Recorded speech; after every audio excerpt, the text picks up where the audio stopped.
7 लाख से ज़्यादा वीरों ने जिसके लिए कुर्बानी दी थी, क्या वो ऐसे हिंदुस्तान का सपना देखते थे? कुछ लोग चमन को, वतन को लूट रहे हैं और आम लोग वही दरिद्रता, बेबसी, लाचारी की जिंदगी जी रहे हैं। भूख, अभाव, बेबसी, अशिक्षा। जिन लोगों को फांसी के फंदों पर होना चाहिए, जिन लोगों के गले में फांसी के फंदे होने चाहिए, जिन लोगों के जेल की सलाखों के पीछे होना चाहिए, और यदि न्याय की बात करें तो जिन लोगों को सरेआम चौराहों पर खड़े करके गोलियों से भून देना चाहिए और गोलियों का पैसा भी उनसे लेना चाहिए, क्योंकि वो हम देशवासियों के टैक्स पेयर के पैसे से गोलियां बनती है, जैसे कि चीन में होता। ये सपना नहीं है। चीन में जब कोई भ्रष्टाचार करता है, देश का हक लूटता है, तो उनको सरेआम खड़े करके और उनको गोलियों से भून दिया जाता है और गोली के पैसे भी उनसे लेते हैं, क्योंकि बोले टैक्स पेयर के पैसे से बनी है। क्या वो दिन हिंदुस्तान को देखने को मिलेगा?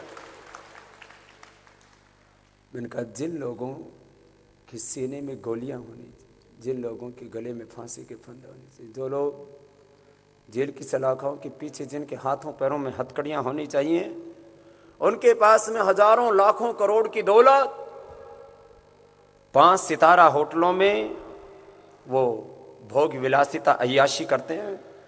उन्हीं के बच्चे कॉन्वेंट स्कूलों में और बड़े बड़े उन स्कूलों में पढ़ते हैं जिनकी फीस एक एक महीने की 1-1 लाख रुपए है। और हम आम हिंदुस्तानियों के बच्चों के लिए ऐसे स्कूल होते हैं जिनमें दिन को कुत्ता कुतिया और रात को चमगादड़ घूमते रहते हैं, और कई बार तो दिन को भी घूमते रहते हैं। हमने अपनी आंखों से देखा है, उस दर्द को जिया है।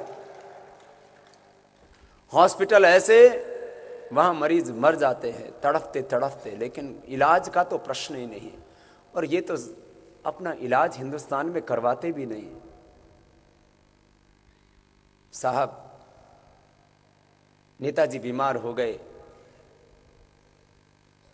माताजी बीमार हो गई, विदेश में जाके इलाज करवा रही है, क्योंकि उनको हिंदुस्तान के डॉक्टरों पर भी भरोसा नहीं। हम तो सबकी सलामती चाहते हैं, लेकिन कुछ चंद लोगों की ही सलामती क्यों? जो इलाज का हक सत्ता की शिखर पर बैठे लोगों को है, वही इलाज का हक हिंदुस्तान के आम आदमी को भी होना चाहिए। यही तो व्यवस्था परिवर्तन। जिन स्कूलों में आम हिंदुस्तान के बच्चे पढ़ते हैं, उन्हीं स्कूलों में नेताजी के बच्चे क्यों नहीं पढ़ते? और ऐसा 1-2 साल के बाद हम देखेंगे एमएलए, एमपी, मिनिस्टर, सीएम और पीएम के बच्चे भी उन्हीं स्कूलों में पढ़ेंगे जिनमें हिंदुस्तान के आम बच्चे पढ़ेंगे।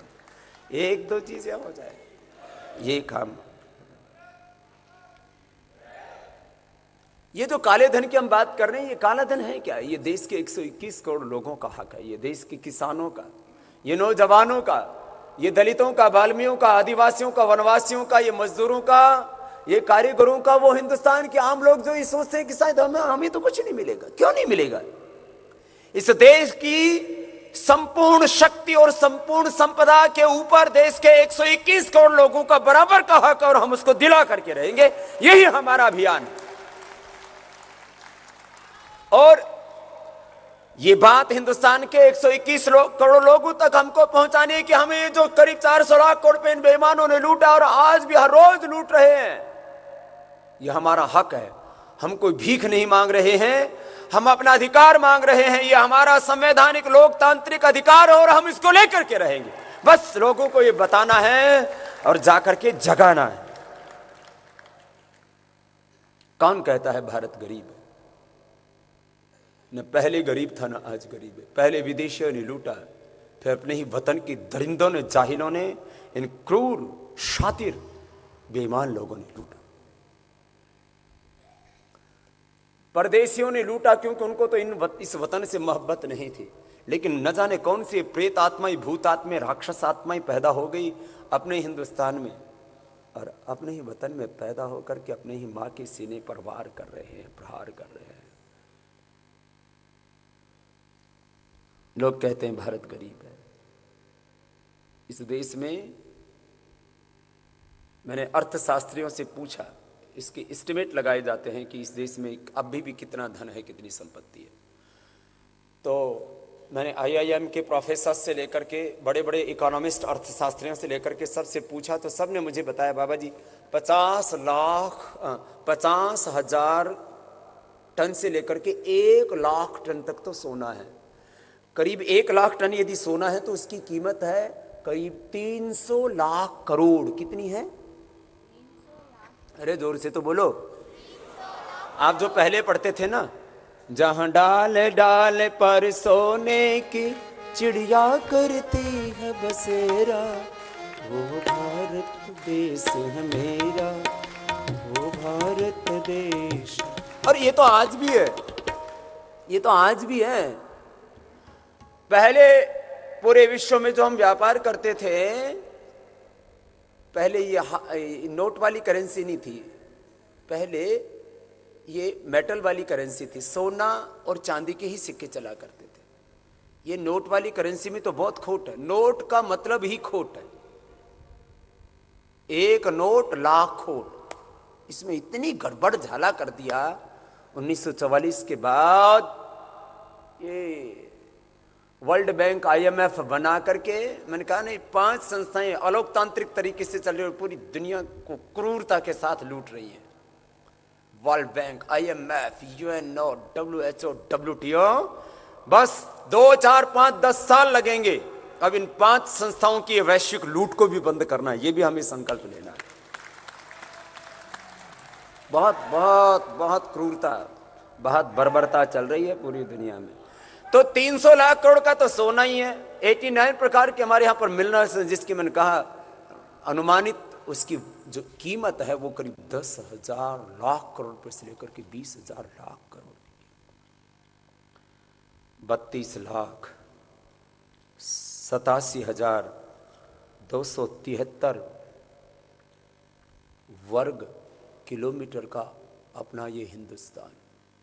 कितनी मैंने सीमा बताई, कितनी जमीन बताई इसकी? करीब, ज्यादा याद ना हो तो करीब 33 लाख, 33 करोड़ देवी देता तो याद है ना आपको? करीब लगभग 33 लाख वर्ग किलोमीटर, 33 लाख वर्ग किलोमीटर की जिसकी सरजमीन। और इस हिंदुस्तान की जमीन के भीतर ये तो हिरण्यगर्भा धरती है। धरती माता की कोख में सोना, चांदी, हीरे, जवाहरात, लोहा, कोयला सब कुछ भरा पड़ा है। कौन कहता है मेरा देश दरिद्र है? जिन प्रांतों को दरिद्र कहा जाता है ना, मैंने उन प्रांतों की सूची तैयार की। खाली उनका एस्टिमेट किया, खाली वहां पर जो कोयला पीछे कोयला घोटाला हुआ ना, ये बता दिया गया कि कैग की जो प्रारंभिक रिपोर्ट आई है, प्राइमरी रिपोर्ट आई है, उसमें बताया गया कि 10,67,000 करोड़ रुपए का घोटाला है। जब मैंने उसके पूरे तथ्य देखे तो पता लगा ये 10,67,000 करोड़ का तो घाटा बता रहे हैं, थोड़ी सी रॉयल्टी देते हैं। तो ये एक्चुअल जो कोयला जिन कंपनियों को बेचा गया वो 200 लाख करोड़ का था। तो इतिहास का, दुनिया का सबसे बड़ा घोटाला। और देखो, कोई 200 रुपए की कोई पॉकेट मार लेना, जेब काट लेना तो सीधा जेल में जाएगा, डंडे बरसाएंगे। बता चोरे, बता किसके चोरे? 200 रुपए कोई लूट ले तो डंडे मारते हैं, और ये 200 करोड़, 200 लाख करोड़ रुपए लूट करके देश के ऊपर शासन करते हैं। बस थोड़े दिन रुक जाओ, इनको बताएंगे।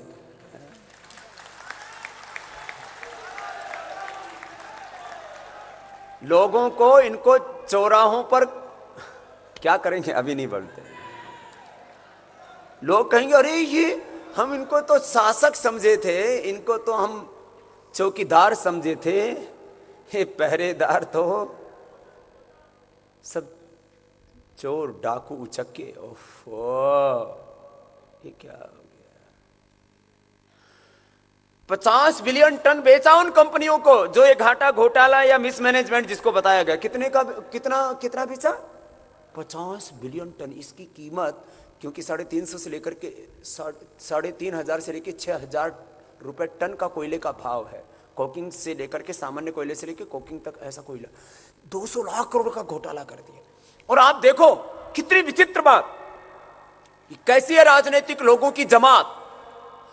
200 लाख करोड़ का घोटाला हो गया। बाबा ने तो जाके प्रेस कॉन्फ्रेंस कर दी और सारे हिंदुस्तान को बताया कि देखो इनके कारनामे, लेकिन सारी राजनीतिक जमात चुप, कोई नहीं बोलता। इसका मतलब, हे भगवान ईश्वर अल्लाह तेरे नाम सबको सन्मत किया, कोई नहीं मुंह खोलता। और बाबा बोलता है तो बोले तू क्यों बोलता है? मैंने कहा मैं हिंदुस्तानी हूं और हर एक हिंदुस्तानी बोलेगा और ये उसका हक है, मैं क्यों बोलता हूं? पर बाबा बोलता है, बाबा इसलिए बोलता है कि उसका खून खोलता है, उसके भीतर की करुणा, उसकी ममता कि मेरा देश क्या हो गया। अब तो सब बोलेंगे। भाई बहनों सुनो, मैंने ये सबका, मैंने झारखंड वालों का कोयला निकलवाया और उसका इकोनॉमिक वैल्यूएशन करवाया, सब मैंने लिखा हुआ है। झारखंड में 78.935 बिलियन टन, उड़ीसा में 69.158 बिलियन टन, 49.280 छत्तीसगढ़ में, मध्य प्रदेश में 23.125, महाराष्ट्र में 10.533, आंध्र प्रदेश में 22.054। इसका जो इकोनॉमिक वैल्यूएशन किया ना वो आपको लाख करोड़ में बताता हूँ। 316 लाख करोड़ का तो खाली जो नॉन रिजर्व्स हैं, ढूंढ लिए गए हैं, वो है झारखंड में, 277 लाख करोड़ रुपए का उड़ीसा में, और छत्तीसगढ़ में 198 लाख करोड़। इधर सर हिंदुस्तान के लोगों को नहीं समझ ही नहीं। अब हरियाणा वाले से पूछो कि भाई इतने इतने लाख करोड़ का लोहा है, कोयला है, फिर ये हीरे हैं वो जो है देवभोग में, वो कहेगा हमने क्यों बावड़ा बना रहा है, कोयले के कभी कोयला इतना होता है, कभी उसने देखे नहीं बेचारे ने। हिंदुस्तान के 99% लोगों को तो यही नहीं पता है कि हिंदुस्तान के अंदर कितनी संपत्ति, भू संपदाएं भरी पड़ी है। मध्य प्रदेश में 93 लाख करोड़ रुपए का, 93 लाख करोड़ का, छत्तीसगढ़ में 198 लाख करोड़ का, महाराष्ट्र में 43 लाख करोड़ रुपए का, आंध्र प्रदेश में 89 लाख करोड़ का, तो ढूंढ लिया गया है। अब बताओ, इसका मैंने कुल मूल्यांकन किया, अभी बहुत ज़्यादा वक्त नहीं है ना, तो इसलिए आज मैं पूरा तथ्य नहीं रखता हूँ। ये तो खाली ये कोयला ही बच जाए ना, तो हिंदुस्तान आज जहां खड़ा है इससे 100 गुना ज्यादा आगे पहुंच जाए, खाली कोयला से इतना अपार धन ऐश्वर्य भरा पड़ा है। क्या तो क्या करे, अब दर्द होता है कि अपना वतन लुट रहा है, अपना घर लुट रहा है। अपना घर लुटता है ना तो सब परेशान होते हैं, FIR दर्ज कराते हैं कि हमारे घर में चोरी होगी, देश लुट गया। इसमें दर्द होना चाहिए क्योंकि ये देश हमारा है। हमारा हाथ कोई काटता है तो पीड़ा होती है, हमारा घर कोई लूटता है तो खून खोलता है, वो लूट लिया। ये देश हमारा है और इससे हमें वैसे ही प्यार है जैसे हमारी माँ बहन बेटी से प्यार है। यही राष्ट्र प्रेम का मतलब है। कल हमने आह्वान किया कि आओ सब मिलकर के हिंदुस्तान को बचाने के लिए एक हो जाओ, तो मुझे खुशी है कल में जब हमने कहा कि सब संगठन और सब लोग आकर के इससे मिलें, तो कल मैंने आपको कुछ लोगों के भालोट के एक भाई किसान भाई आए थे, उनकी बात मैंने बताई। गांव के भाई बोले बाबा जी हम तो 8 गांव के सब लोग मिल करके आपके 3 जून के आंदोलन में भी आ रहे हैं और अगस्त के आर पार के लड़ाई में तो पूरा हरियाणा ही उठ के आ जाएगा, देखेंगे फिर क्या होगा। पहले भी तो दिल्ली के आसपास के लोगों ने बहुत कुर्बानियां दी, बलिदान। देखो लड़ाई तो दिल्ली के वैसे तो पूरे हिंदुस्तान ने की, लेकिन महाभारत से लेकर के और 15 अगस्त 1947 को ये दिल्ली के आसपास के नहीं, सब लड़ाकू लोग हैं। मैं भी ज्यादा दूर का नहीं हूं, क्या करेंगे पता नहीं कहां से आ गए संस्कार। फिर कल जो मैं बता रहा था उसके कि लोग अपने गांव से आकर के, भाई धर्मपाल जी आए, बोले बाबा जी हमारा पूरा, ये तो चेयरमैन रहे हैं पहले, भाई राजेंद्र जी आए, भाई आनंदपाल जी, बोले बाबा जी तन मन धन जो कहोगे पूरा लेकर के हम पहुंच रहे। गुजरात के मोरबी से 60 भाई आए कल यहाँ, बोले बाबा जी हमारा पूरा कच्छी गुजराती सारे लोग आपके 3 जून के आंदोलन में भी आएंगे और बाद में भी आएंगे। वो अपना पत्र भी दे करके गए। बजरंग धुन मंडल से श्री राम जी भाई, सीनियर सिटीजन ग्रुप कि प्रोफेसर गिरीश भाई पटेल, इन सब को, और जो है अभी कल से पहले तो ये, क्योंकि लोगों को ना जब तक जगाओ नहीं, बताओ नहीं, तब तक लोगों को पता नहीं लगता कैसे क्या करना है। इससे पहले, कल से पहले जो फ़ोन आए, करीब 15 लोगों ने अपना पूरा जीवन इसके लिए अर्पित करने के लिए संकल्प अर्पित किया। उनके सबके नाम लिस्ट मेरे पास में है। आंदोलन के लिए 4 महीने का समय हमने मांगा कि वो पूरा का पूरा समय दे, तो उसमें 19 लोगों ने फिर नाम लिखवाया, और कुछ लोगों ने और दूसरी तरह से, ये सारे सबके नाम पूरा पता मेरे पास में है। और फिर जब हमने कल ये आह्वान किया तो दिल्ली में जो आंदोलन हो रहा उसके लिए तो चारों तरफ से लोगों का जो आक्रोश है वो ज़बरदस्त तरीके से देखने को मिल रहा है। उसमें अलग अलग भाइयों ने जो है अलग अलग प्रकार से अपनी सेवाएं देने के लिए यहाँ जो है फ़ोन करके अपने नाम नंबर नोट करवाए। भाई प्रेम सिंह जी ने हरियाणा से फ़ोन किया कि बाबा जी मेरे पास तो एक ट्रैक्टर ट्राली है, जितने दिन आप कहोगे मैं तो उसी ने लेकर के गांव गांव में घूमता रहूँगा, प्रचार करता रहूँगा। मैंने ऐसे लोगों की आप भावना देखिए। और प्रचार कार्य में ट्रैक्टर ट्राली भी लगाएंगे, और बोले 4 जून को वहाँ दिल्ली में ट्रैक्टर ट्राली लेकर के आएंगे और अपने पूरे गाँव वालों को भर के लेके आएंगे, आस पड़ोस वालों को भी, औरों को भी लेकर के आएंगे। फिर जिले स्तर पर काम करने के लिए 20 भाइयों ने फ़ोन किया। प्रांत स्तर पर और तहसील सेवा पर और देश भर में अपनी सेवाएं देने के लिए अलग अलग भाइयों ने अपने योगदान लिखवाए। करीब 5 भाइयों ने जो है इसमें आर्थिक योगदान दिया। उन सब का एक बार सबके लिए बहुत बहुत हमारे अभिनंदन है।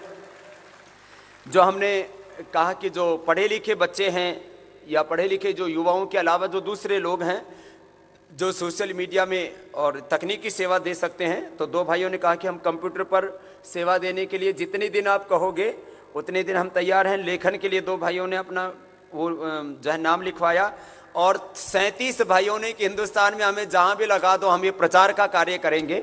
ऐसे ये तो कल शाम की 1 घंटे की रिपोर्ट बता रहा हूँ, क्योंकि 8:30 बजे हमने आह्वान किया और 9:30 बजे तक फोन की घंटी दनादन बज रही थी। एक बार सभी के लिए, सबकी ओर से बहुत बहुत अभिनंदन है। अब तो ये पूरे हिंदुस्तान से भर से फोन आए।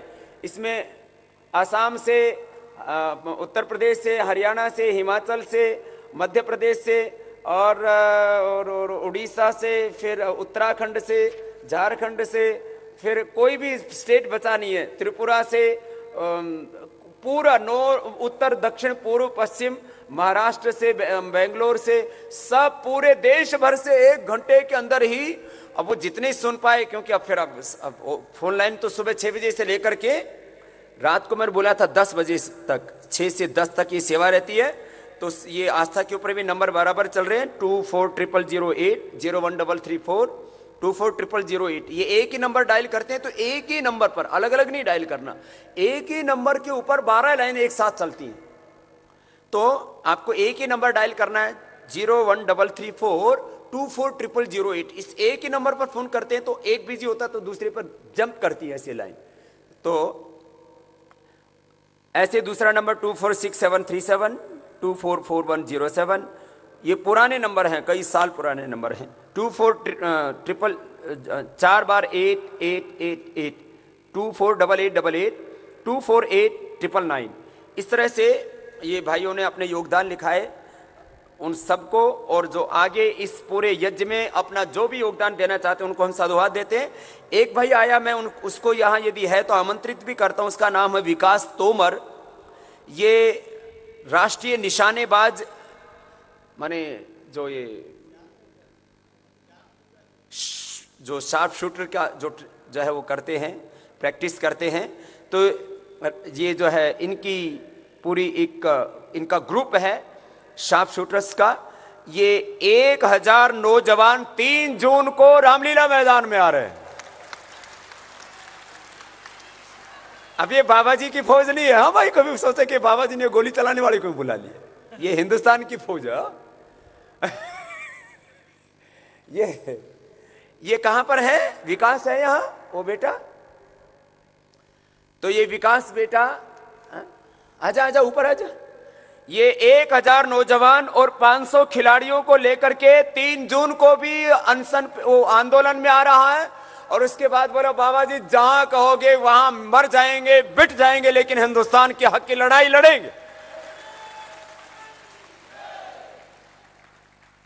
तो ये हमने पूरे हिंदुस्तान के सभी संगठनों से एक आह्वान किया और एक अभियान के एक आजा बेटे इधर आजा, एक बार जोरदार अभिनंदन इस बेटे विकास का। भारत के विकास के लिए ये काला धन लाना और भ्रष्टाचार मिटाना बहुत जरूरी है। और इसको ये भारत स्वाभिमान की सीडी दो, इसमें ये स्वदेशी और पूरे देश के बारे में पूरी जानकारी है। 20 DVD है, 60 घंटे का प्रोग्राम है। भाई राजीव जी के भी सारे इसके अंदर व्याख्यान है। तो आपको ये सब कुछ सुनाना पहलवानों को ले जाकर, क्या जोरदार अभिनंदन एक बार करतल ध्वनि से। ये कुछ कहना भी चाहता, बोल दे अभी, बोल दे बाद में कब कहेगा। बोले बाबा जी कुछ कहना भी चाहता हूं। मैंने कहा था आप फिजिकली आ सकते हैं, संगठन के साथ संपर्क कर सकते हैं, पत्र लिख सकते हैं, ईमेल कर सकते हैं, फैक्स कर सकते हैं। तो बेटा विकास कुछ कहना भी चाहता है। अब माइक ऑन कर दो भाई। हाँ, मैं सबसे पहले बाबा का अभिनंदन करता हूं और ये घोषणा करता हूं कि हम देश भर के शूटर, क्योंकि मैं पिछले 12 साल से शूटिंग के क्षेत्र में, हम देश भर के निशानेबाज और जितने खिलाड़ी हैं बाबा का सहयोग देंगे।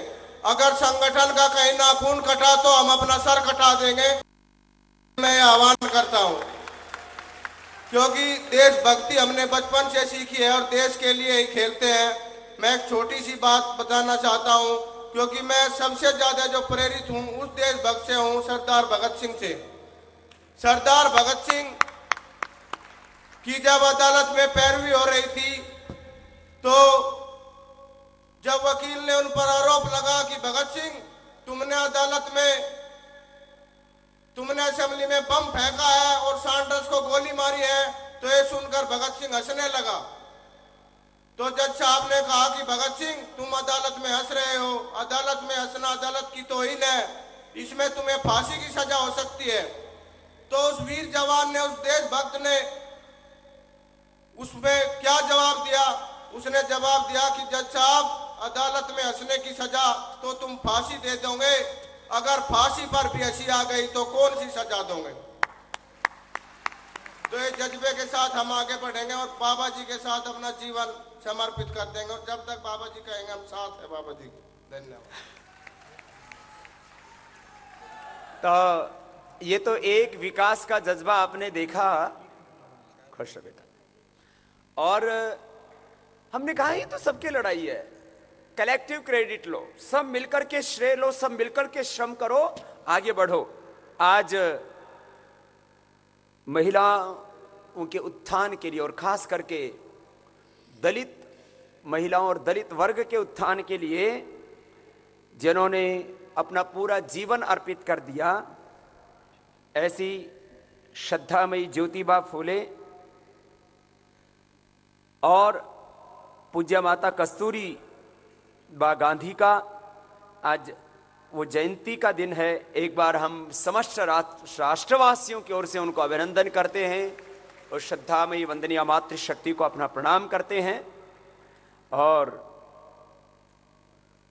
इलीगल माइनिंग के लिए हम बार बार बोलते रहते हैं, उसमें गोवा में हमारे कार्यकर्ताओं ने बहुत ज़बरदस्त जंग शुरू कर दी है।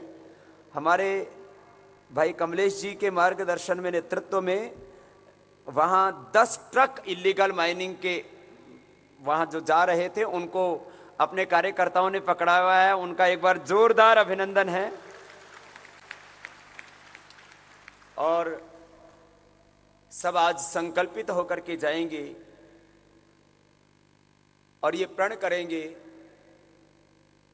कि जब तक देह में प्राण है, हम ये प्रण करते हैं कि जब तक काला धन नहीं मिल जाएगा, भ्रष्टाचार नहीं मिट जाएगा और भ्रष्ट व्यवस्था समाप्त नहीं हो जाएगी, हम अंतिम श्वास तक संघर्ष करेंगे। सब मेरे साथ बोलेंगे, हे ईश्वर, हे परमात्मा, खुदा, अल्लाह, ऑलमाइटी गॉड, अकाल पुरुष, परमेश्वर, हम आपको साक्षी मानकर यह प्रण करते हैं,